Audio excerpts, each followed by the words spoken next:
आप सभी को जय श्री कृष्ण, राधे राधे। तो इससे पहले हमने सुना पुरुषोत्तम मास महात्म्य के अध्याय 7 की कथा। अब आगे हम सुनेंगे, मतलब इस वीडियो में हम सुनेंगे अध्याय 8 के महात्म्य की कथा पुरुषोत्तम मास की। तो सूत जी बोले, हे तपोधन, विष्णु और श्री कृष्ण के संवाद को सुन संतुष्ट मन नारद नारायण से पुनः प्रश्न करने लगे। नारद जी बोले, हे प्रभु, जब विष्णु बैकुंठ चले गए तब फिर क्या हुआ, कहिए। आदि पुरुष कृष्ण और हरिसुत का जो संवाद है वह सब प्राणियों को कल्याणकर है। आप भी बड़े ध्यान से सुनिएगा, बहुत ही अच्छा संवाद है, हमें बहुत कुछ ज्ञान प्राप्त होगा। तो अगर वीडियो में न्यू है तो ज़रूर सब्सक्राइब कर लीजिएगा, लाइक कर दीजिएगा और कमेंट में जय श्री कृष्ण राधे राधे लिखना मत भूलिएगा। तो भगवान ने कहा, जब उन्होंने कहा कि क्या संवाद हुआ, आप हम सब प्राणियों के कल्याण के लिए कहिए।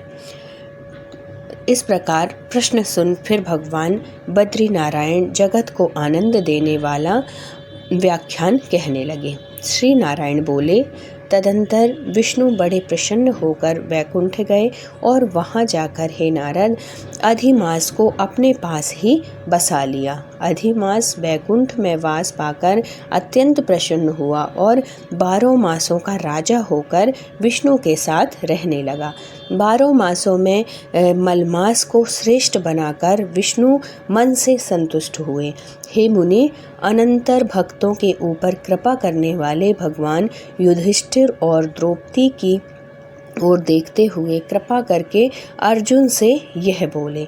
श्री कृष्ण बोले, हे राजसूरदल, हमको मालूम होता है कि तपोवन में आकर आप लोगों ने दुखित होने के कारण पुरुषोत्तम मास का आदर नहीं किया।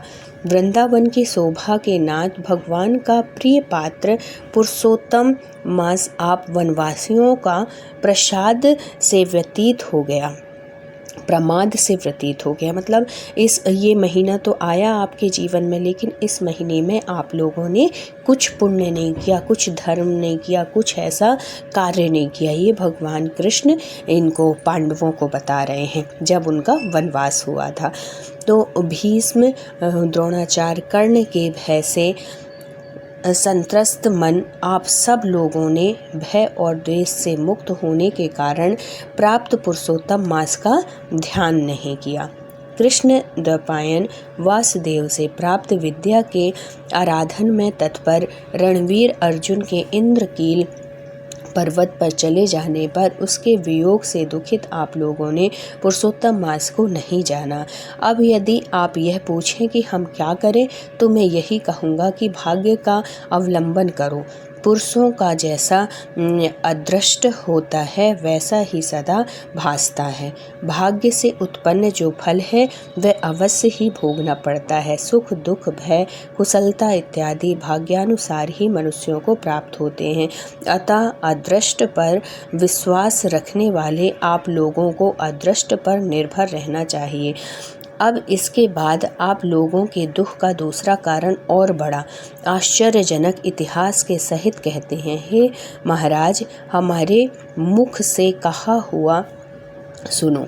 श्री कृष्ण बोले, यह भाग्यशालिनी द्रौपदी पूर्व जन्म में बड़ी सुंदरी मेधावी ऋषि के घर में उत्पन्न हुई थी। समय व्यतीत होने पर जब 10 वर्ष की हुई तब क्रम से रूप और लावण्य से युक्त अति सुंदरी और आकर्षण नेत्र से शोभायमान हुई। चातुर्य गुण से युक्त यह अपने पिता की एकमात्र इकलौती कन्या थी।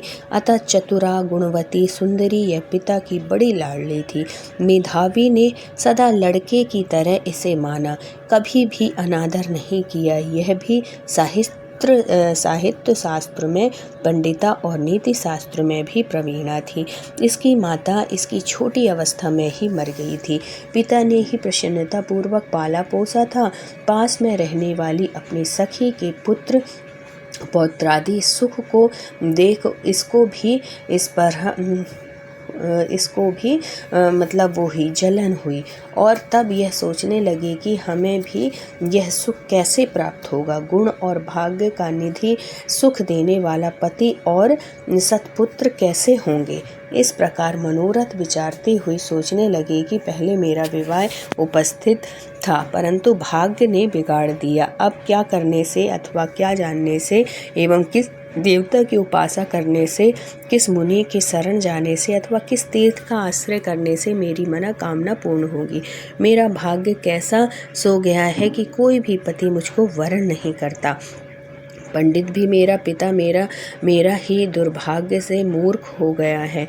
बड़ा आश्चर्य है, विवाह का समय उपस्थित होने पर भी मेरे समान वर को पिता ने नहीं दिया। मैं अपनी सहेलियों के बीच में प्रमुख हूँ, परंतु कुमारी होने के कारण, मतलब मेरी जो सहेलियाँ हैं सबकी शादी हो गई है और मैं अभी भी कुमारी हूँ।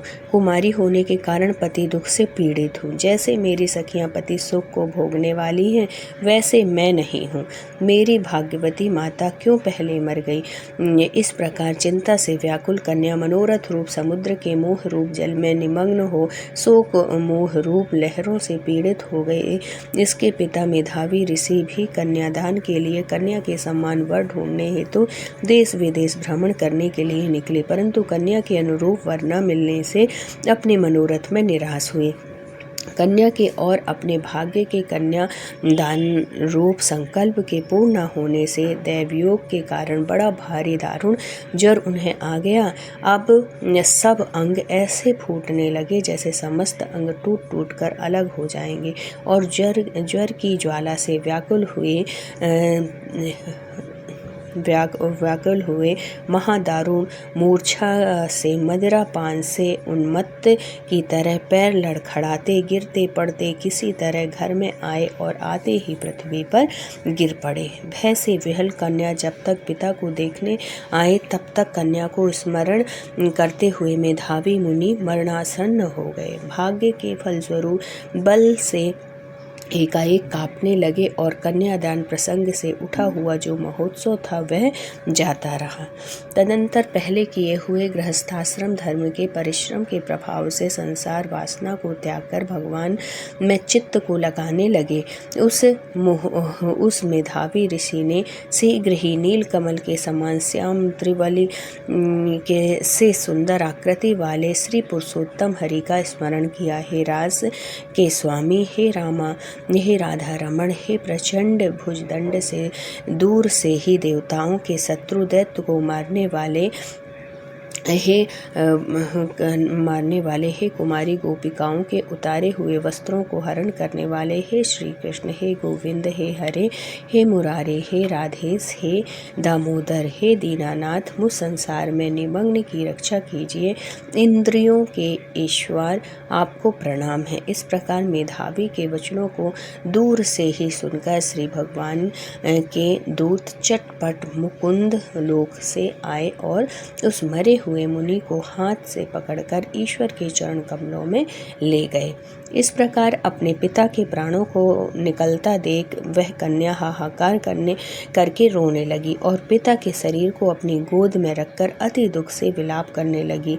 चील पक्षी की तरह बहुत देर तक विलाप करके अत्यंत दुख से विहल हुई और पिता को जीवित की तरह समझकर बोली, हाय हाय, हे पिता, हे कृपा सिंधु, हे अपनी कन्या को सुख देने वाले, मुझे आज किसके पास छोड़कर आप बैकुंठ सिधारे हैं। हे तात, पितृहीन मेरी कौन रक्षा करेगा। आज मेरे भाई बंधु माता आदि कोई भी नहीं है। हे तात, मेरे भोजन की चिंता कौन करेगा। कैसे मैं रहूँगी इस शून्य वेद ध्वनि रहित निर्जन वन की तरह आपके घर में। हे मुनि श्रेष्ठ, अब मैं मर जाऊँगी, ऐसे जीने से क्या रखा है। हे कन्या, मैं प्रेम रखने वाले पिता, हे तात, विवाह विधि बिना किए ही आप कहाँ चले गए। हे तपोनिधि, आप यहाँ आइए और अमृत के समान मधुर भाषण कीजिए। क्यों आप चुप हो गए। हे तात, बहुत देर से आप सोए हुए हैं, अब जागिए। ऐसा विलाप कर रही थी द्रौपदी अपने पहले जन्म में। ऐसा कहकर आंसू बहाती हुई घड़ी घड़ी कन्या विलाप करने लगी और पिता के मरने से दुखित हुई चील पक्षी की तरह मुक्त कंठ से रोने लगी। उस लड़की का रुदन सुन उस वन में रहने वाले ब्राह्मण आपस में कहने लगे कि इस तपोवन में अत्यंत करुण शब्द से कौन रो रहा है। ऐसा कहकर सब तपस्वी चुप होकर यह मेधावी ऋषि की कन्या का शब्द है ऐसा निश्चय कर घबराए हुए हाहाकार करते मेधावी के घर आए और वहां आकर सबने कन्या को गोद में मरे हुए मेधावी ऋषि को देखा और देखकर उस वन के रहने वाले सब मुनि भी रोने लगे। कन्या की गोद से सब को लेकर शिव मंदिर के पास शमशान पर गए। वहां काष्ठ की चिता लगाकर विधि से कर्म कर उसका दाह किए। दाह के अनंतर कन्या को समझाकर सब ऋषि अपने अपने आश्रम गए। इधर कन्या भी धैर्य धारण कर यथाशक्ति क्रिया के लिए द्रव्य खर्च किया। इस प्रकार पिता की मरण क्रिया को करके कन्या इसी तपोवन में निवास करने लगी और पिता के मरण रूप दुखाग्नि से जली हुई रंभा की तरह व्यथित होती हुई एवं बछड़े के मर जाने से जैसे गौ चिल्लाती है और खाती नहीं दुर्बल होती है, वैसे ही यह बाला भी दुखित हुई।